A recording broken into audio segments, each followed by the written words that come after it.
Hello everyone and welcome back to the Blackford Book Club and another volume of my essential film reviews collection. Welcome back everyone, thanks for being there.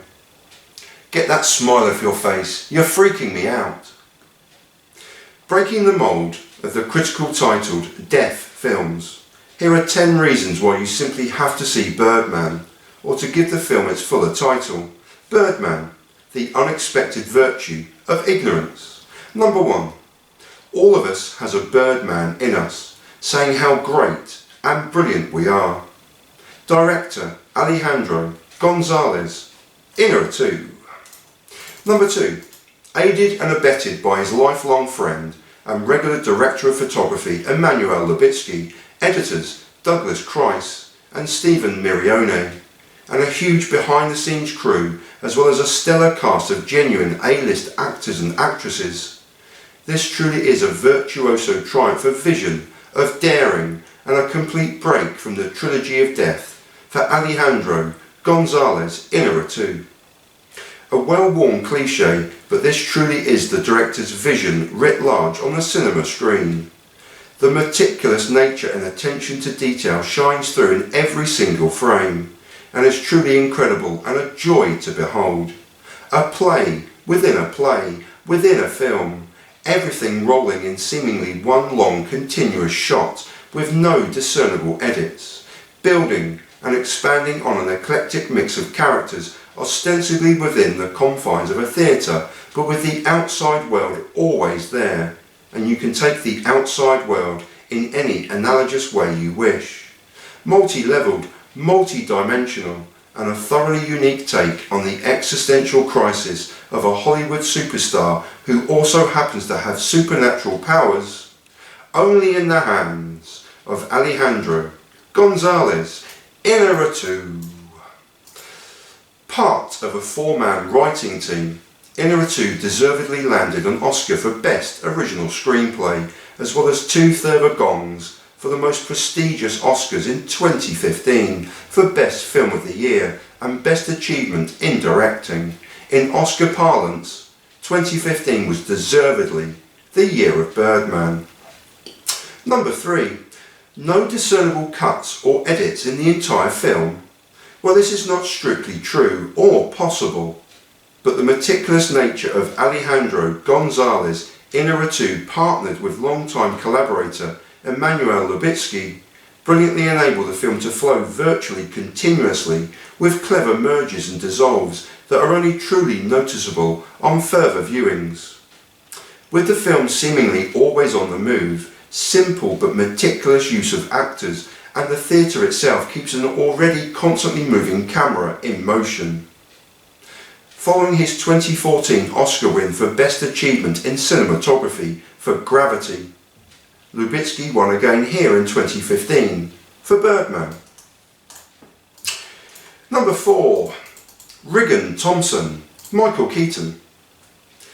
20 plus years since starring as superhero Birdman in a series of Hollywood blockbusters, Regan Thompson is seemingly in the midst of an existential crisis and of wanting to be important and relevant in a world that has maybe now passed him by.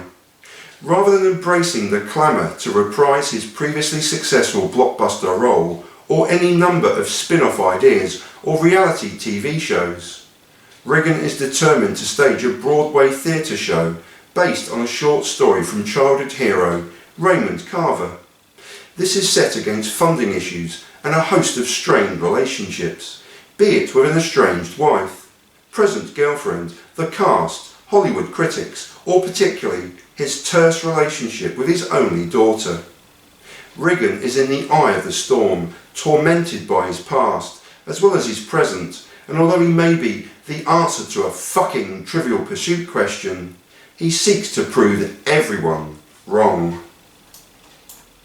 Michael Keaton was Oscar nominated for his incredible portrayal, but in a year that Birdman won 4 Oscars, he unluckily lost out in the category of Best Performance by an actor in a leading role. His sublime, fractured, yet uplifting performance deserved more recognition, and with the passing of time, maybe it will.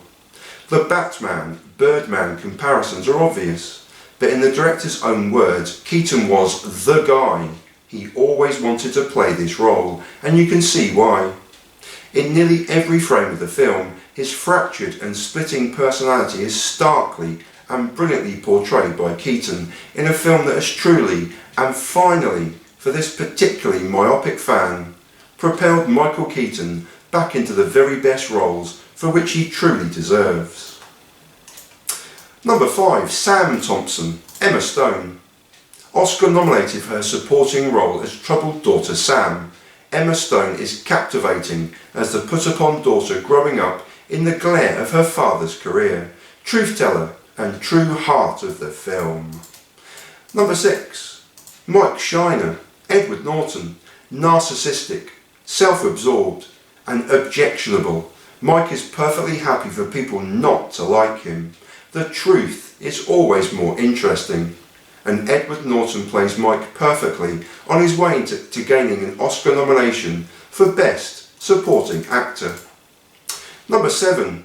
Jake Zach Galifianakis, Regan's friend, confidant, lawyer and agent, or put it another way, the pebble in Regan's shoe, and brilliantly brought to life in a most darkly and comedic way by the effervescent Galifianakis, the film's crazy and twisted soul. Number 8. Alejandro Gonzalez Inarritu wanted a continual drumbeat to accompany his film, and in longtime friend Antonio Sanchez, he received this in spades. Sanchez even occasionally pops up on screen as the camera passes by him, simply sitting behind his drum kit, playing along to the film. This quirky idea has drawn criticism from some quarters, but the drum beat is in parts uplifting, often unsettling, but a perfect accompaniment to our hero's emotional torment and angst. Number 9.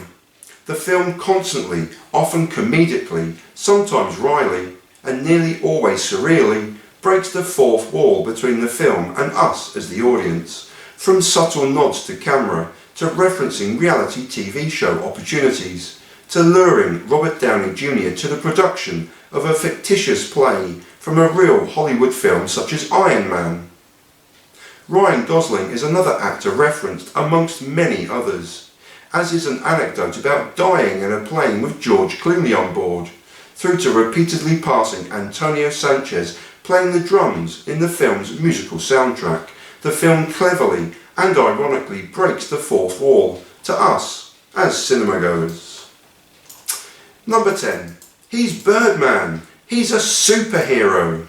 He's a faded Hollywood star going for broke on a path of acting passion. He's an estranged husband and a bemused boyfriend, a hero to millions, yet full of existential angst. But he's Birdman! And if you've truly gone along for the surreal ride, when Birdman takes flight, you'll cheer our hero to the rafters. And that was Birdman from 2014, directed by Alejandro Gonzalez Inarritu, and a film I highly recommend to you. Thanks for watching, everyone. I hope you're well. I hope the world is turning and spinning in your favour, in your corner of the world. Peace, everyone, and solidarity. Thank you so much for watching. Please take care out there, everyone. Peace.